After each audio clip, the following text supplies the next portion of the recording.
రాష్ట్ర ఆర్థిక పరిస్థితిని దృష్టిలో పెట్టుకుని పథకాలు అమలు చేస్తున్నామన్నారు కాంగ్రెస్ నేతలు. ఎమ్మెల్సీ ఎన్నికలు అభ్యర్థులపై ఇప్పటికే కసరత్తు మొదలైందన్నారు. అర్హులందరికీ ప్రభుత్వ పథకాలు అందించడమే కాంగ్రెస్ లక్ష్యమన్నారు నేతలు. బీఆర్ఎస్ బీజేపీలు తప్పుడు ప్రచారాలు ఆపాలన్నారు కాంగ్రెస్ నేతలు.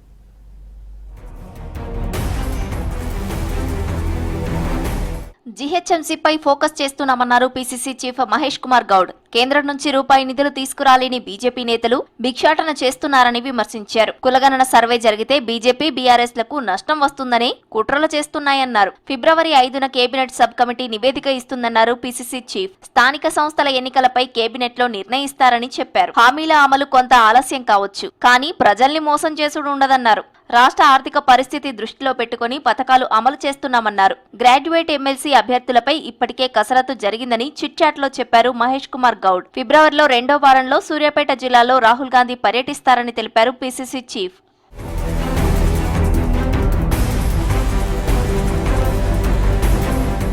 సమాజంలో కుళ్ళు కుతంత్రాలు విడనాడాలంటే ప్రతి ఒక్కరూ మహాత్మాగాంధీ మార్గాన్ని ఎంచుకోవాలన్నారు శాసనమండలి చైర్మన్ గుత్తా సుఖేందర్ రెడ్డి. మహాత్మాగాంధీ వర్ధంతిని పురస్కరించుకుని నల్గొండ చిట్యాల మండలం పెదకాపర్తిలోని గాంధీ టెంపుల్ ను ఆయన సందర్శించారు. తర్వాత టెంపుల్లో గాంధీ విగ్రహానికి పూలమాలలు వేసి నివాళులు అర్పించారు.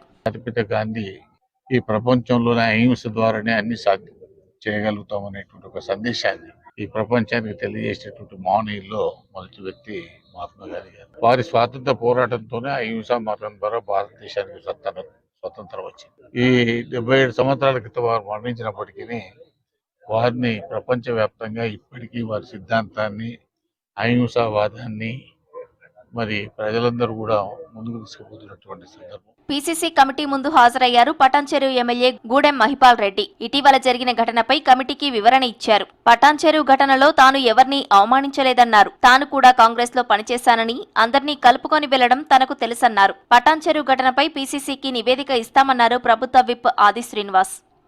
ఏ ఒక్కరిని కించపరచకుండా మామూలు సామాన్యమైన కార్యకర్తకాకెళ్ళి నాయకుల దాకా అందరి కలుపుకొని పోయే మెంటాలిటీ నా ఆలోచన.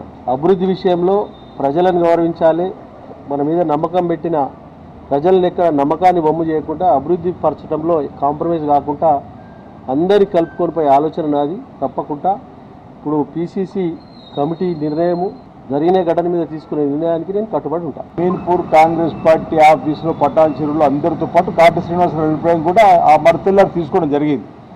ఆ తదుపరి ఇంకా జిల్లాకు సంబంధించినటువంటి గౌరవనీయులు జగ్గారెడ్డి గారు, గౌరవనీయులు దామోదర రాజనరసింహ గారికి అభిప్రాయం కూడా తీసుకొని ఇంకిద్దరు ముగ్గురు నాయకులు కూడా ఉన్నారు. మాజీ మంత్రి హరీష్ రావు చిల్లర మాటలు మానుకోవాలన్నారు పీసీసీ మీడియా కమిటీ చైర్మన్ సామ రామ్మోహన్ రెడ్డి. ప్యాలెస్ ముఖ్యమంత్రి ఎవరో, ప్రజల ముఖ్యమంత్రి ఎవరో ప్రజలను అడిగితే చెప్తారని సూచించారు. రేవంత్ సెక్రటేరియట్ కు వచ్చారా అని హరీష్ రావు మాట్లాడుతున్నారని, 10 ఏళ్లలో కేసీఆర్ ఒక్కసారైనా వచ్చారా అనేది ముందు హరీష్ రావు చెప్పాలన్నారు. ఈరోజు ప్యాలెస్ ల గురించి ప్రజల ముఖ్యమంత్రి గారు తన సొంత ఇంటికి పరిపాలన అందిస్తుంటే అక్కసు వెళ్ళగక్కుతున్నావు అంటే హరీష్ రావు, మిమ్మల్ని ప్రజలు ఏమని అంటున్నారో కనీసం ప్రజల మధ్యలోకి పోయాన మాట్లాడండి. సచివాలయంకి ముఖ్యమంత్రి గారు పోతలేరని మాట్లాడతాడు. వీళ్ళు ప్రభుత్వంలో ఉన్నప్పుడేమో అహంకారంతో వీళ్ళకి కళ్ళు నెత్తికెక్కిన ఉండే, ప్రతిపక్షంలోకి వచ్చినాకనేమో అసలు కళ్ళే కనిపించకుంటాయి. ఎమ్మెల్సీ ఎన్నికలపై కాంగ్రెస్ కసరత్తు తుది దశకు చేరింది. వీలైనంత త్వరలోనే ఎమ్మెల్సీ అభ్యర్థులను ప్రకటించనుంది. Medak, Karimnagar, Nizamabad, Adilabad, Medak graduate teachers MLC స్థానాలతో పాటు వరంగల్,